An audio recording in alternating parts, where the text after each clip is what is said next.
कई लोग कहते हैं गुरुजी क्या दूध चढ़ाना जरूरी है शंकर पर? कई लोग कहते हैं गुरुजी क्या दही चढ़ाना जरूरी है शंकर पर? शहद चढ़ाना जरूरी है? घृत चढ़ाना जरूरी है? शक्कर चढ़ाना जरूरी है? शिव महापुराण की कथा कहती है 5 चीजें शंकर भगवान पर चढ़ती है। दूध अर्थात घर में लक्ष्मी की वृद्धि करता है, इसलिए चढ़ाया जाता है। दही शंकर भगवान पर इसलिए चढ़ाते हैं क्योंकि यह परिवार को जोड़ता है। जिसके परिवार में क्लेश ज्यादा होता है, जिसके परिवार में आपस में तकरार ज्यादा होता है, उसको दही जोड़ता है। श्री शिवाय नमस्तुभ्यं। शहद घर में चिड़चिड़ प्रवृत्ति को समाप्त करता है। घी रोग को समाप्त करता है। शक्कर मिष्ठान घर में यदि श्री शिवाय नमस्तुभ्यं। लक्ष्मी आकर जा रही हो तो मिष्ठान समर्पित किया जाता है। इसलिए पंचामृत स्नान का भाव शिव महापुराण कहते हैं। पंचामृत स्नान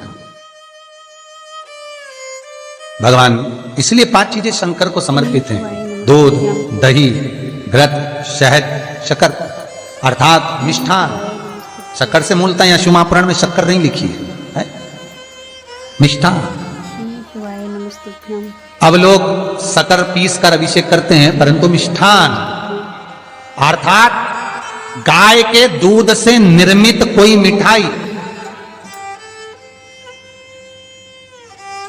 और उस मिठाई से भगवान शंकर का अभिषेक। अब लोग भले शक्कर रखने लगे शंकर जी के अभिषेक में, पर यहां शक्कर नहीं लिखा है, यहां मिष्ठान।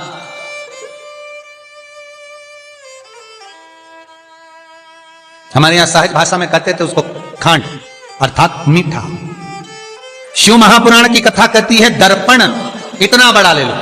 बंदर वाला अगर दर्पण वाली नहीं तो इतना बड़ा दर्पण लो, हनुमान जी के मंदिर में जाकर, क्योंकि हनुमान शंकर का ही अवतार है। हनुमान जी के मंदिर में जाकर हनुमान जी के उल्टे पांव का थोड़ा सा सिंदूर, चरण का थोड़ा सा सिंदूर एक कागज में लेकर आ जाइए।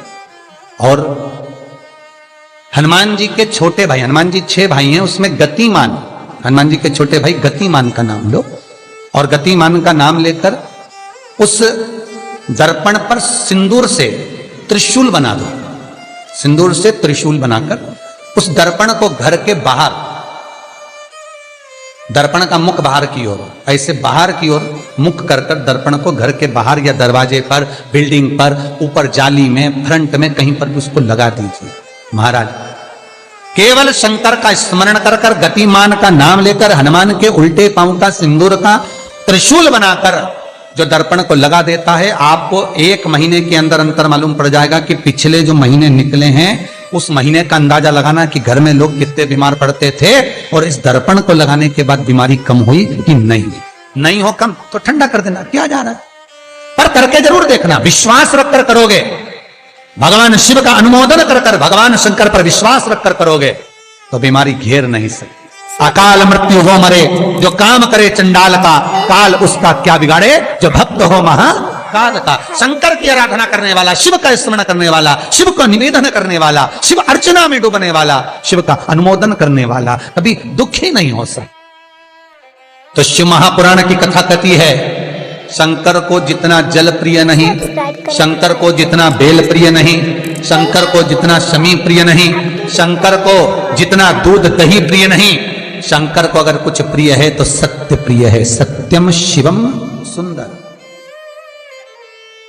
इसीलिए हमारे यहां शास्त्र कहता है ब्रह्मा जी केतकी के फूल को लेकर आए, उसने झूठ बोला। ब्रह्मा जी गाय को लेकर आए, शंकर भगवान के सम्मुख में झूठ बोला। ब्रह्मा स्वयं झूठ बोले तो सिर कटा, कर्मनाशा नदी प्रकट हुई।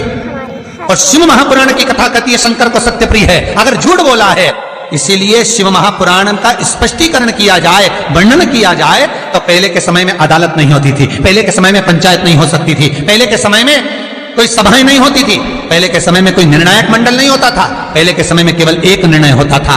गांव के लोग ले जाकर शंकर के मंदिर में खड़ा कर देते थे और कहते थे उठा गंगा जली, और कहते तूने ऐसा नहीं किया। गंगा जली उठाकर कह दे कि तूने ऐसा नहीं करा। क्यों गंगा जली उठवाते थे? क्योंकि लोगों ने शिव महापुराण सुन रखी थी। शिव महापुराण में श्री वेद व्यास जी वर्णन करते हैं कि शंकर के मंदिर में, शंकर के ओटले पर, शंकर के मंदिर के अंदर, शिव की चौखट पर, शंकर के अनुमोदन में शिव महापुराण के अंतर्गत शंकर के अनुमोदन में शिव मंदिर में शिव चौखट पर अगर कोई भूल से भी झूठ बोल देता है तो उसकी जिंदगी नरक जैसी निकलती है महाराज। इसीलिए कहते तो उठा गंगा जली और कह दे तूने ऐसा नहीं उठा, बोल दे। आपके भी जीवन में अगर किसी को कष्ट है, फिर निवेदन करूंगा, मंदिर में अगरबत्ती भले मत लगाओ, मंदिर में दीप भले मत जलाओ, मंदिर में पेड़ा भले मत चढ़ाओ।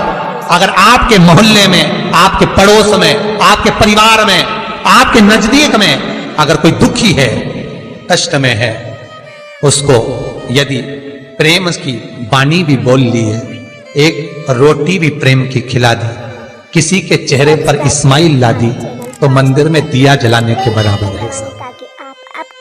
मंदिर में दीप जलाने के लिए बेलपत्र भगवान माता पार्वती के अश्रु से है, रुद्राक्ष भगवान शंकर के अश्रु से है, शमी पत्र उमा और महेश्वर भगवान शंकर के विग्रह के सुख से जो जल प्रकट हुआ है, उस जल से शमी की उत्पत्ति है।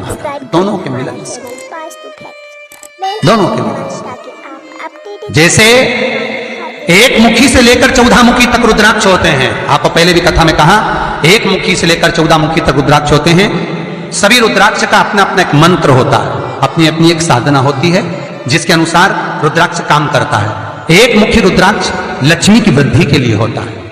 कभी मौका मिले तो एक मुखी रुद्राक्ष का दर्शन करना।